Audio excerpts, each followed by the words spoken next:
दोस्तों, डायग्राम के हिसाब से हम आज वायरिंग करना सीखेंगे।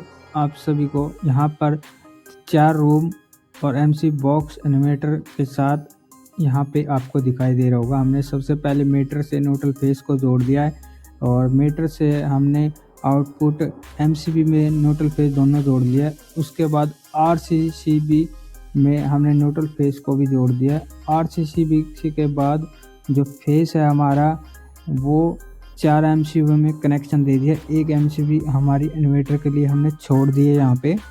इसके बाद न्यूट्रल को हमने उठा के यहाँ पर न्यूट्रल एमसीबी बॉक्स के जो न्यूट्रल पॉइंट है उसमें लगा दिया, जोड़ दिया है। उसके बाद हम फर्स्ट रूम में जाएंगे। इसमें हम सबसे पहले सर्किट डालेंगे। सर्किट में हमें एक स्विच यहाँ पे जोड़ दिया, सीधा एमसीबी से जोड़ दिया। ऐसा एमसीबी से हमने इन सभी को कनेक्शन दे दिया, सभी स्विचों को कनेक्शन दे। 3 स्विच एक तरफ है और एक स्विच एक तरफ है, तो हमने ये सीधा एमसीबी से जोड़ दिया। दूसरे रूम की तरफ जाएंगे तो यहाँ पे भी हमने यहाँ पे एक स्विच जोड़ दिया, एक पंखा जोड़ दिया, एक सॉकेट का स्विच जोड़ दिया। इसमें एक स्विच छोड़ दिया, वो इन्वर्टर के लिए हमने छोड़ रखा है दोस्तों, और हमें लास्ट में इन्वर्टर का कनेक्शन करेंगे तब बताएंगे। तो दोस्तों, हम अब तीसरी एमसीबी तीसरे रूम की तरफ यहाँ से आगे बढ़ते हैं। तो यहाँ से हमने फिर तीसरे रूम के अंदर 3 स्विचों को जोड़ दिया, एक स्विच फिर से हमने छोड़ दिया क्योंकि इसमें भी इन्वर्टर का कनेक्शन देंगे। तो दोस्तों, इस तरह से 3 रूमों का कनेक्शन हो चुके हैं। अब हम तीसरे कनेक्शन हो चुके हैं। इसके बाद हम चौथे रूम के अंदर आपको 6 से लेके जा रहे हैं। यहाँ भी हमने सभी कनेक्शनों में मेन लाइन जोड़ दी, इसमें कोई इन्वर्टर का पॉइंट नहीं दिया है।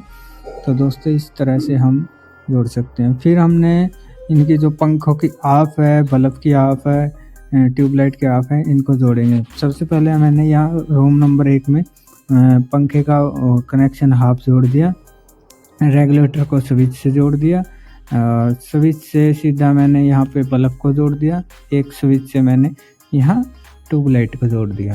तो दोस्तों, ये हमारे हाफ लाइन जुड़ चुकी है।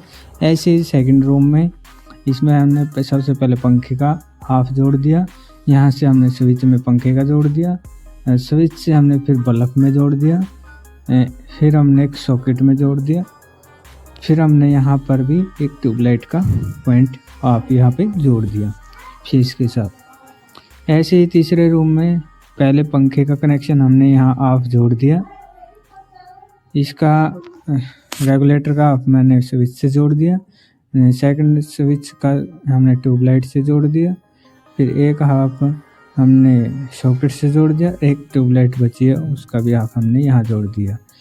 चौथे रूम के में अंदर भी हमने भी ऐसे ही इसमें सबसे पहले रेगुलेटर को पंखे से जोड़ दिया और इसके बाद रेगुलेटर को स्विच से जोड़ दिया, एक स्विच से बल्ब को जोड़ दिया, एक सॉकेट को जोड़ दिया, यहाँ पे मेन को सॉकेट से जोड़ दिया। फिर उसके बाद हमने सीधा यहाँ से न्यूट्रल उठाई। फर्स्ट रूम के अंदर न्यूट्रल को हम लेके यहाँ पर सभी ट्यूबलाइट, बल्ब और पंखे में और एक सॉकेट में हमने यहाँ पर सीधा डायरेक्ट न्यूट्रल पहुंचा दिया।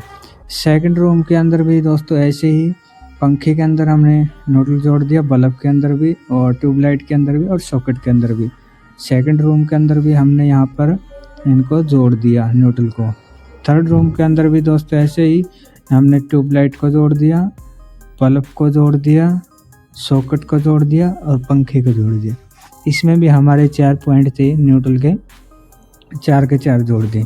चौथे रूम के अंदर भी दोस्तों एक सॉकेट के अंदर सीधा डायरेक्ट ले गए, वहाँ से हमने बल्ब और पंखे का यहाँ से हमने न्यूट्रल जोड़ दिया। उसके बाद एक नीचे सॉकेट थी उसका भी हमने यहाँ पे जोड़ दिया। न्यूट्रल चारों कंप्लीट, फेस कंप्लीट। इसके बाद हमने यहाँ से एमसीबी से एक कनेक्ट वायर लिया, वो सीधा इन्वर्टर के पीछे लगेगा और एमसीबी के ऊपर आउटपुट में से एक तार खींची। जो 2 स्विच खाली थे दोस्तों, उनमें हमने ये इनको जोड़ दिया। जैसे कि आप देख सकते हो 2 लाइटों के थे, इन दोनों लाइटों में ये स्विच जुड़ जाएंगे। तो दोस्तों